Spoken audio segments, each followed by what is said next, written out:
своем недавнем видео я вам рассказывал о том, что из-за войны в Украине, которую развязала Россия, я вынужден был покинуть свой участок, переехать и начать заниматься чужим садом. Я принял приглашение. Обещал вам, что буду об этом рассказывать. Ну вот, немножко осмотревшись на новом месте, начинаю, собственно говоря, этот рассказ. Вообще, по большому счету, это не сад, это кусок леса. У меня, вы видите, за спиной вот эти вот деревья большие. Причем этот лес расположен на очень крутом склоне. Ну, я так оцениваю на глаз где-то градусов 45. Передвигаться по нему достаточно сложно. Здесь поперек склона сделаны тропинки. И чтобы подняться наверх этого участка, нужно пройти метров 100 влево, повернуть, пройти метров 100 вправо. И вот такими зигзагами, таким серпантином поднимаемся наверх. И все бы ничего. Но найти здесь ровную площадку фактически невозможно. Даже камеру для съемки установить проблематично. А ведь в этом саду мне предстоит работать. Просто стоять на таком склоне сложно, а предстоит делать какие-то работы. Но в принципе я в любой такой проблеме нахожу что-то полезное. Все мышцы находятся в напряженном состоянии, развиваются, ну и в принципе организм остается в тонусе. Так что что-то в этом хорошее есть. Почва. Ну, я несколько тут лопатой делал таких попыток покопать. Очень сложно, потому что это глина с вкраплениями камушков каких-то. Но, к счастью, пока никаких задач по посадке новых растений у меня не стоит. Вполне возможно, такие задачи будут. Сейчас моя основная задача расчистить сад. Но не подумайте, что я буду расчищать весь вот этот вот участок, весь этот лес. Я, например, считаю, что этот лес и должен остаться лесом. Да, может где-то что-то удалить, потому что есть засохшие какие-то растения, но лес должен оставаться лесом. Тем он и хорош. Тенистый, зеленый, с огромным количеством птиц. Пение птиц тут постоянно, фактически где-то с раннего утра и до позднего вечера. Поэтому лес мы оставляем. Но сейчас стоит самая главная задача – расчистить придомовую территорию, расчистить входную зону, которая расположена внизу, вот там вот. Но это естественно, потому что входная зона фактически это лицо вашего участка. И вот мы приступили потихонечку к расчистке вот этой самой входной зоны. Что мы делаем?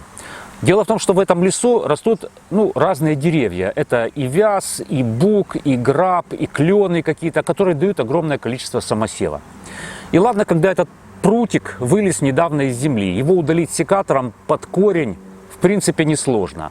Но так как за садом ухода особого не было, эти прутики потихонечку превратились уже в достаточно большие деревья.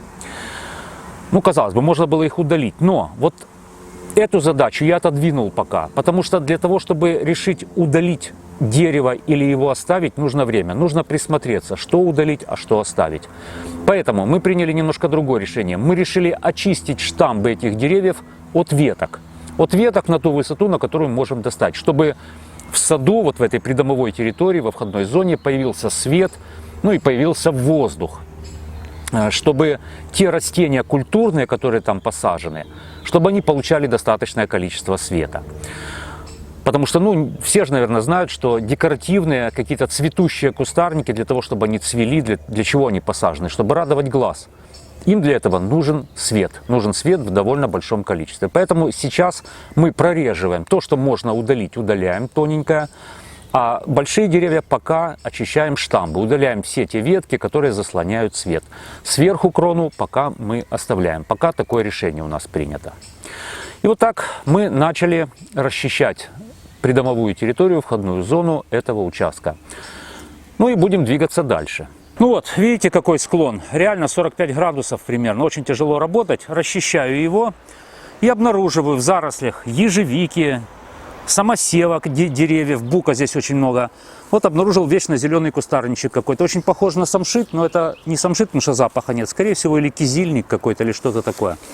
И вот обнаружил, это скумпия с красными листьями. Но из-за того, что здесь огромное количество тени, эти листья фактически зеленые.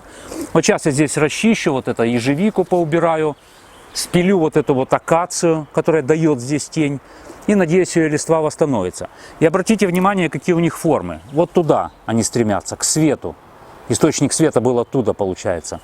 Сейчас, когда я здесь расчищу, У меня есть надежда, потому что вот здесь поросль уже растет небольшая. Я надеюсь, что все-таки форму они восстановят и украсят вот этот склон. Продолжаем расчищать.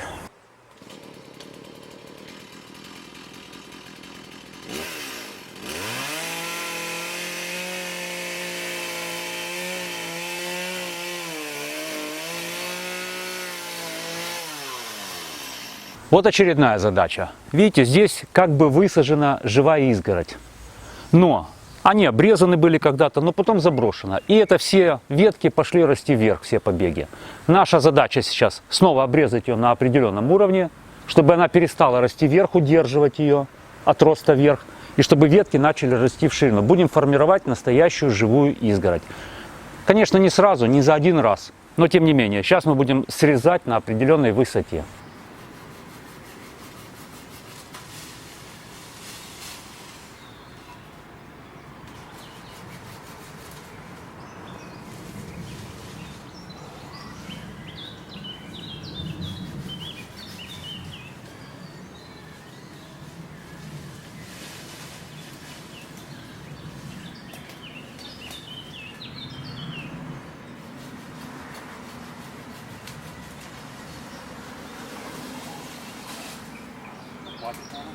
И вот когда мы закончили стричь изгородь, мы обнаружили великолепнейший можжевельник. Его практически не видно, может и вы не видите. Почему? Потому что он зарос ежевикой. Ежевика тут кругом. Она в огромных количествах, это сорняк фактически. Вот сейчас мы это все расчистим, поправим здесь немножко ограду. А можжевельник, смотрите, какой, ветки в разные стороны. Идеальная просто структура для того, чтобы сделать из него неваки. Но это уже будет другая история. Надеюсь, я вам ее тоже покажу.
Это лишь обычный дерен, но ничего примечательного.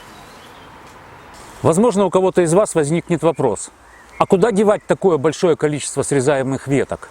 Как утилизировать этот материал? Ну, я недавно показывал в одном из своих видео, что здесь у хозяев есть достаточно мощный электрический измельчитель.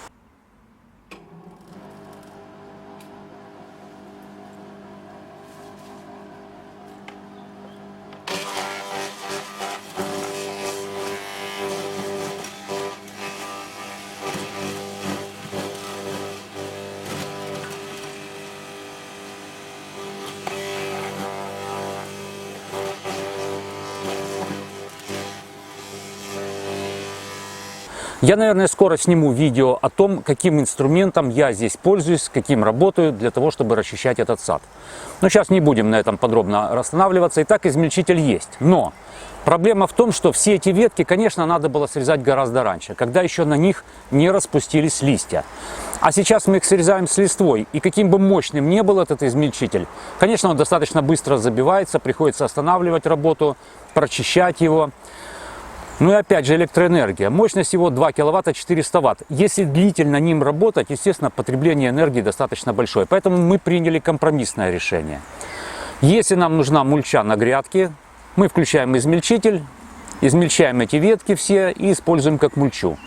Если же нам мульча не нужна, мы просто эти ветки собираем и относим за территорию сада. Благо здесь лес, благо здесь есть такой небольшой овражек. И там мы эти ветки складываем. Предоставим это право утилизировать эти материалы самой природе, самому лесу. Листики засохнут, отвалятся, упадут, перегниют, а ветки, там есть очень много хороших, ровных, толстых веток. Со временем, вполне возможно, я буду как-то использовать, делать какие-то подпорки, возможно, для лиан какие-то опоры. В общем, они всегда пригодятся. Ну вот такие они первые шаги в этом новом для меня саду. Надеюсь, и дальше буду показывать, что я здесь делаю. А пока всего доброго!